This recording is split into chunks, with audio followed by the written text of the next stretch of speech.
Alrighty, market recap. And oh, would you look at that? We just hit a 1 to 10 risk reward ratio if we held it all the way to the all-time highs. I need to go poop really bad. So, we are going to do this nice and quick. Without further ado, shall we begin? I really have to go poo-poo. Poopy in the diaper. Poopy in the diaper. Okay, we will first start off with the S&P. So, as we know, we were already above this high come market open, or during pre-market, okay? Right, we can see that we were above this or had already taken it out. So, I highlighted a couple areas on the S&P that I said I wanted to see get executed off of. So, we had this imbalance from this wick up to this wick, okay? That kind of got pushed through. We had this imbalance from this wick down to this wick, which I never ended up highlighting with a box, but I did highlight it with this 15-minute low, this 15-minute low, and then I also was able to manage to mark out this hourly low just in case we wanted to push all the way down on in there. Okay, we see that market opens, we're moving down, we sweep out these 15-minute lows. If we scale into the 1 minute, we can see that all of this happens before news, and then boom, news hits on this candle right here, the one with the big wick to the upside. Sweep out these highs, causing it to do like whatever that needed to do because of news. It did it, right? Swept out these highs, pushed down into kind of like a no confluence zone. And then what was I looking for? I was still looking for longs because we had already swept out these lows and we got that initial push. So I was like, okay, even though we swept out this high, that's a very, very low time frame high. And overall, my higher time frame is saying bullish regardless, right? So I still want to look for buys. We see a break of structure to the upside on the 1 minute time frame. We see extensions. We see an imbalance get created right here on the 1 minute. We see an imbalance get created right here as well on the 1 minute. We don't see any of those imbalances filled until we see, boom, this imbalance gets invalidated. This imbalance gets respected. We see this move up. This probably would have been my entry point. Stops would have had to have been all the way underneath here.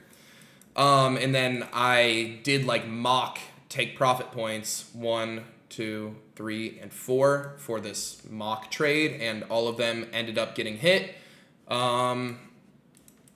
Overall, again, this week, I did really, really well. I can't promise that this will happen every single week with my daily bias, but my daily bias, again, was really, really spot on today. So it always makes myself feel good and, you know, gives me, like, reason to, you know, understand and know, like, hey, I am profitable. I know what I'm doing within these markets. It's always like a feel-good feeling. So all that ended up getting hit. Let's now go over to NASDAQ. Put this all the way back down here. So on NASDAQ, we had a similar situation where on the daily, we were pretty much already above all-time highs, and now we're just continuously pushing higher and higher towards all-time highs, or sorry, creating new all-time highs as we speak. Okay, on the hourly, similar situation. We had an imbalance right here. We had a small imbalance right here, but I didn't think it was, you know, big enough of an imbalance to even take note of. And then again, similar to the S&P, we had 15-minute low right here and a 15-minute low right here. I can go ahead and get rid of this alert now.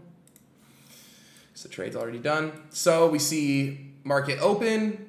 Within the market open, we see a sweep of these 15-minute lows.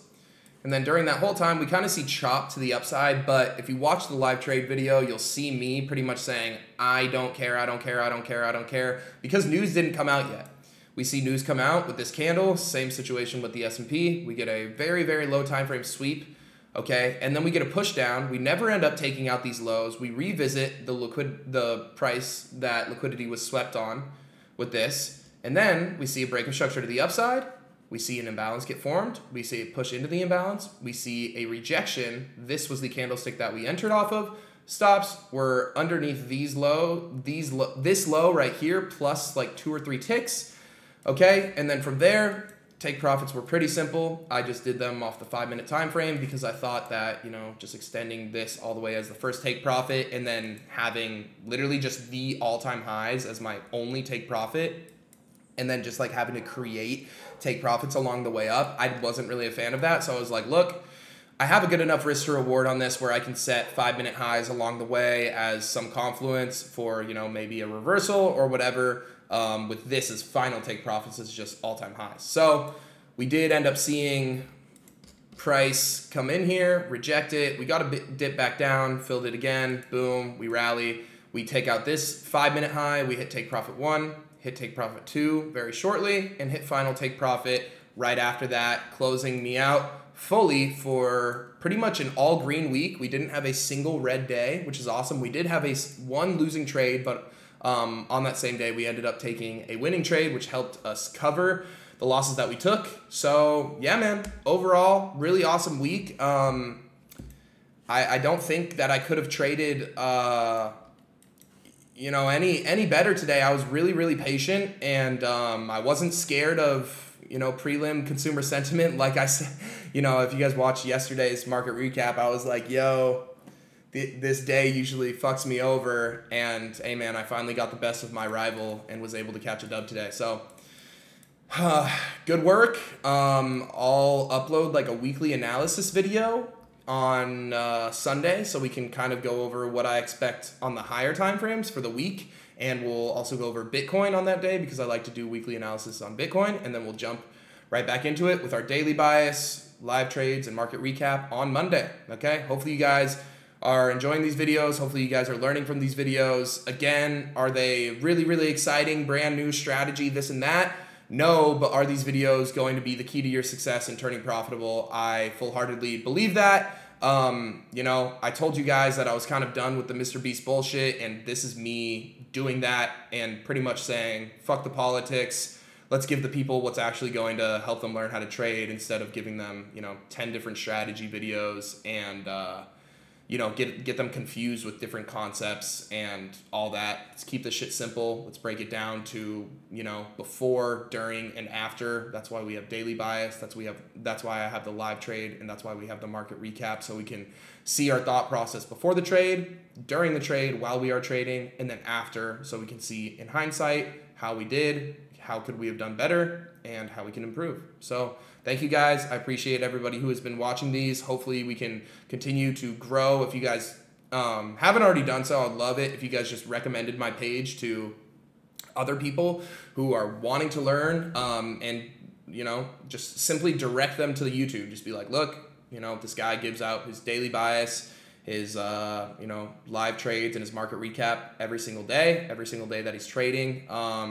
And I think you guys could, you know, gain something from this because, I don't know, I think that this is like a series or something that is really beneficial to any trader. And this is something that I wish one of my mentors did back when I was learning how to trade. So hopefully you guys are learning something from this. Again, I appreciate all you guys who are tapping into this video. Peace out. I'll see you guys on Sunday.